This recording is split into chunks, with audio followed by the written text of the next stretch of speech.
So this is why I would buy a Jayco, and well, I'd probably buy another one. In fact, I did have a 2016 Jayco and I upgraded it in 2017. Full disclosure here, I have nothing to disclose. This isn't a paid ad or sponsor or anything like that. Jayco, if you want to sponsor me, you're more than welcome to pay me to do this for you, but I actually believe what I'm saying in this video. I'm passionate about it. Now, don't get me wrong, it's not as if I'm in love with Jayco here or anything. It's just that the brand makes sense, and I'll tell you why. I'll go through some of the thinking that was in my head when I bought the Jayco van, and at the end I'll tell you how you can upgrade your Jayco every year with not too much money. So first of all, they're made in Australia, which the more things that we can buy Australian made, the better for our country. Yes, they are mass produced, but I personally don't see that as a bad thing. So it means they're churning over a lot of them. I'm told half of the caravans on the road these days are Jaycos. But it means that if there is a bug or a problem that's going to happen with a particular model, they're probably going to get to it a lot quicker than some of the other brands. Just like the difference when you buy a car, if they make 30,000 of them, they pick up the tricks pretty quickly and they get better and better. This is how the Kias of the world are going these days. But if they only made 100 a year, it's a slower learning curve. That can be argued, but I think there is something to be said about the mass production. It's not a bad thing. So I'll give you an example. In 2016, the cupboard handles were rubbish on Jaycos. They were plastic, they break in your hand. You'd probably break 5 of them within the first trip that you go away with it. But they made a lot of those vans with those handles. They realised it was a problem. They sent as many free ones out as you wanted to replace or whatever, and then the next generation, they were all metal handles. Problem fixed. Just an example. Look, I'll admit the finish isn't top end, and nor should it be for the price that you get Jaycos for. There's little things with the cupboards lining up, the laminate.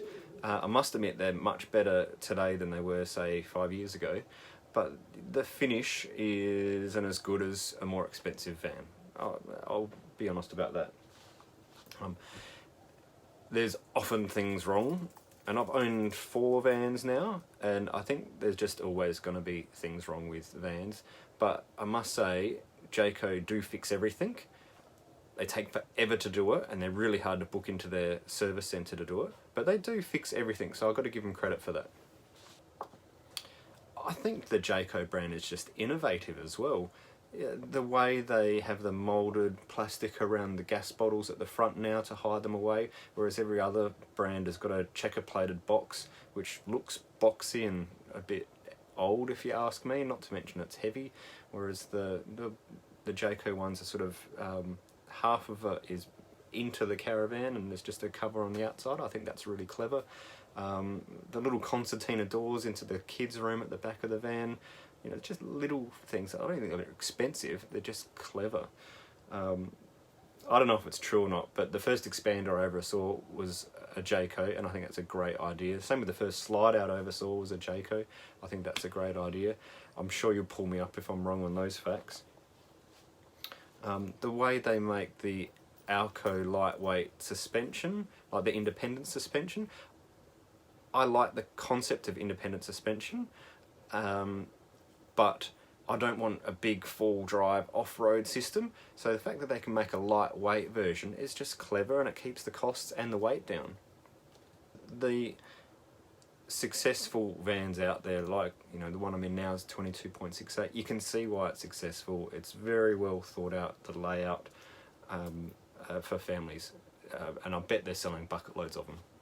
We'll talk a bit about the financial stuff with buying a Jayco.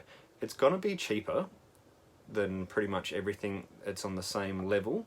I struggled to find, when I was looking at vans, this is in the $60,000 to $70,000 bracket, for example, and I wanted the composite walls, the independent suspension, the leather, and I wanted a nice van. There's a few options. I just couldn't find anything like this that was, it was at least 10-15 grand more than my 22.68. So they're just great value. Now, Jayco put their prices up on vans every year. So if you, I'm just going to make these numbers up.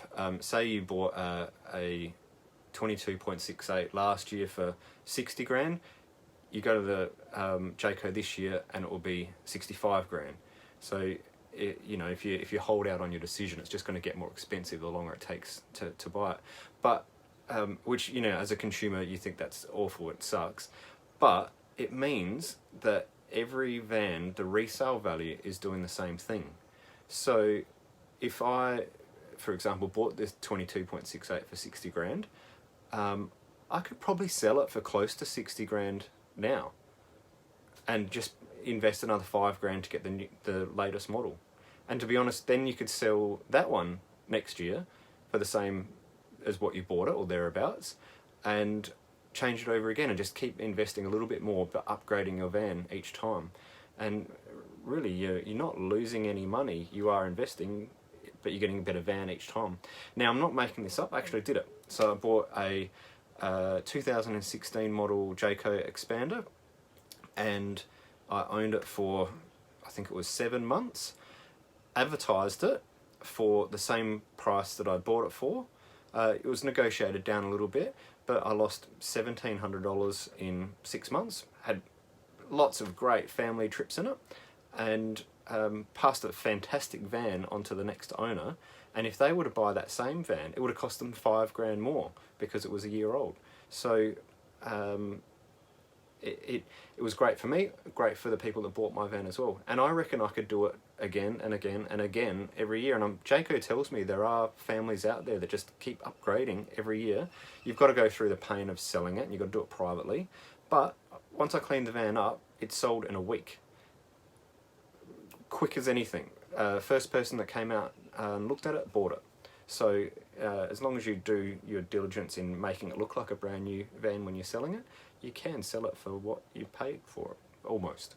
So the key to changing over vans though is you don't want to modify them too much. You know, if you spend 2 grand on a luggage box that goes on the front or back of it, the next buyer isn't going to see much value in that. It might sell quicker than another one on the market because it's got it, but you're not going to get that $2,000 back. So really hold off on modifying too much of what comes as the way you bought it, essentially.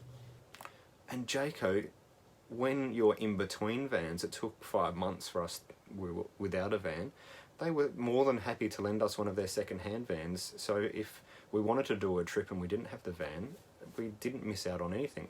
We took an older van out, but who cares? It was a bit of an adventure, mucking around with a whole different van. And it got us, they lent us a 25-foot van, and we got an experience of what it's like to tow a big van that was theirs before we had to tow ours. So that's why I bought a Jayco, and then I bought another one the year after, and I'm thinking about doing it again. So you can just keep turning these things over. I hope you've enjoyed the video and got a few ideas. Subscribe down the bottom right hand corner.